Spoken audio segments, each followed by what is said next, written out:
Friends, welcome to Karisati recipes. இன்னைக்கு நம்ம கரிசட்டி ரெசிபீஸ்ல பார்க்க போறது எக் ரோல் மசாலா. டிஃபரண்டான மெத்தட்ல எக் மசாலா எப்படி செய்யறதுன்னு பார்க்கலாம். ரெண்டு வெங்காயம் நீல வாக்குல கட் பண்ணி வச்சிருக்கேன். ஒரு தக்காளி கட் பண்ணி வச்சிருக்கேன். மல்லித்தலை பொடி பொடியா கட் பண்ணி வச்சிருக்கேன். இதுக்கு நான் 3 முட்டை எடுத்துர்க்கேன். முட்டையை முதல்ல உடைச்சு ஒரு பவுல்ல ஊத்திக்கலாம். எங்க சேனலை Subscribe பண்ணாதவங்க Subscribe பண்ணுங்க. இந்த டிஷ் வந்து ரொம்ப ஈஸியா இருக்கும். அதே நேரத்துல நல்ல டேஸ்டியாவும் இருக்கும். சப்பாத்திக்கு சாதத்துக்குலாம் நல்ல ஒரு சைடு டிஷ்ஷா இருக்கும்.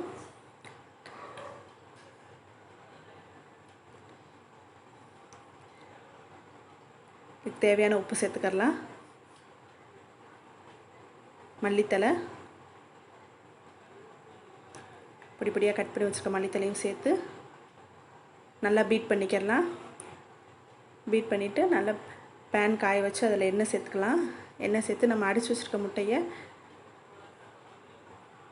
3 ரோல்ஸா செய்ய போறோம். அதனால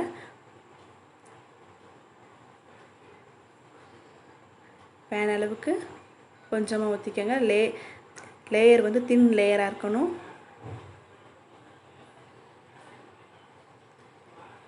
அப்பதான் ரோல்ஸ் வந்து நல்லா இருக்கும். நம்ம அடிச்சு வச்சிருக்க முட்டையை வந்து 3 தடவை இந்த மாதிரி ஊத்தி எடுத்துக்கலாம். அதனால ஒவ்வொரு லேயரா ஊத்தி எடுக்கலாம். இப்போ இது திருப்பி போடணும் அவசியம் இல்லை. இது அப்படியே ரோல் பண்ணிக்கலாம். அப்படியே ரோல் பண்ணீங்கனா தான் அந்த ரோல் வந்து செட் ஆகும். திருப்பி போட கூடாது முட்டையை. பாருங்க ரோல் ரெடி ஆயிருச்சு. இத வந்து ஒரு பிளேட்ல வச்சுக்கலாம். இதே மாதிரி மீதம் இருக்க நம்ம பீட் பண்ணி வச்சிருக்க முட்டையை இன்னும் 2 தடவை இது மாதிரி ரோல் பண்ணி எடுத்துக்கலாம். ரோல்ஸ் ரெடி ஆயிருச்சு. இப்போ ரோல்ஸை வந்து சின்ன சின்ன பீஸா கட் பண்ணி எடுத்துக்கிறோம். பாருங்க ரோல் அழகா வந்திருக்கு. இதுதான் கரெக்டான ரோல்ஸ்.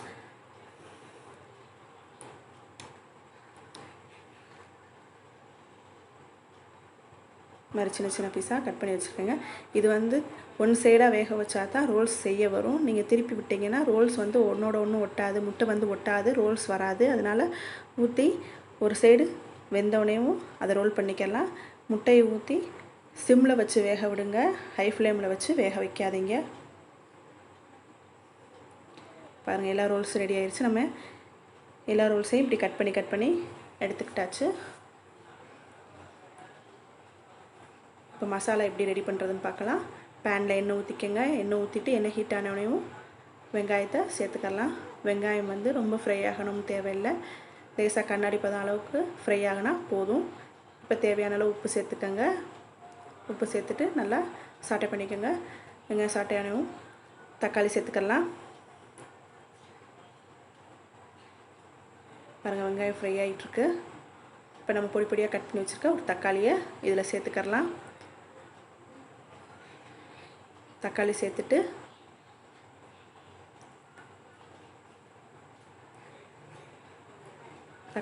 அதே நல்லா ஃப்ரை பண்ணிக்கங்க. நெக்ஸ்ட் 1/4 டீஸ்பூன் இஞ்சி பூண்டு பேஸ்ட் சேர்த்துக்கலாம். அதையும் சேர்த்து நல்லா ஃப்ரை பண்ணிக்கங்க.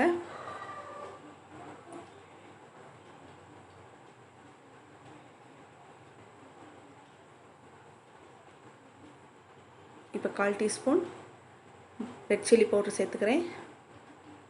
நீங்க உங்க காரத்துக்கு ஏத்துக்கலப்ப சேர்த்துக்கங்க.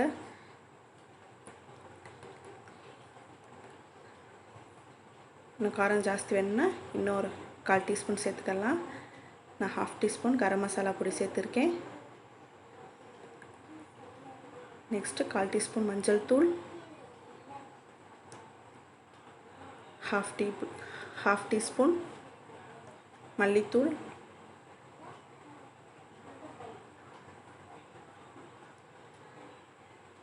எல்லாத்தையும் சேர்த்து நல்லா ஃப்ரை பண்ணிக்கங்க. ஃப்ளேம் வந்து மீடியமாவே வச்சுக்கங்க. ஹை ஃப்ளேம்ல இருந்துச்சுனா மசாலா வந்து கருகிரும். இப்போ ஃப்ரை பண்ணிட்டு ஒரு 1/2 டம்ளர் தண்ணி ஊத்தி கொதிக்க விட்டுக்கலாம். பொடி பொடியா கட் பண்ணி வச்சிருக்க மல்லித்தலையும் அதில் சேர்த்துக்கலாம். சேர்த்துட்டு நல்லா கொதிக்க விட்டுக்கறலாம். நல்லா மசாலா வந்து பச்சை வாடை போகிற அளவுக்கு நல்லா கொதிக்கணும்.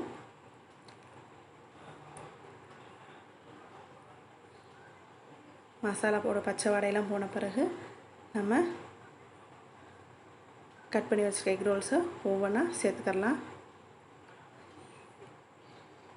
இப்போ மசாலா ரெடி ஆயிடுச்சு.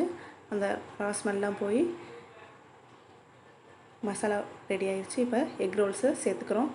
சேர்த்து நல்லா ஒரு பரட்டிக்கிறலாம்.